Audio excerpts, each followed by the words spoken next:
બિલાડીએ કૂતરાએ પકડી લીધી હતી એટલે અને આ કઈડ ભાંગી ગઈ છે એટલે હવે હાલી શકતી નથી. જો આમ કંઈ થતું હોય તો કોમેન્ટમાં કહેજો.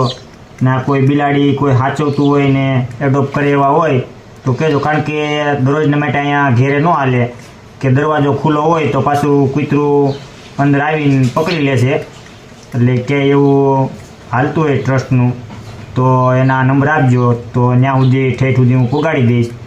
આ બિલાડીને ભલે અત્યારે અહીં છે ત્યાં સુધી એને ખાવા પીવાની એવું બધું આપી, સાફ સફાઈને એવું રાખી, પણ પછી દરરોજની માટે તો હજી તો નાનું છે બધું, એટલે દરરોજની માટે તો આ ન હાલે, કારણ કે પાછું બે કૂતરું પકડી લે તો એને હવે જીવતું ન મૂકે. એટલા માટે ક્યાંય એવું ટ્રસ્ટનું કંઈ હોય તો કોમેન્ટ કરજો.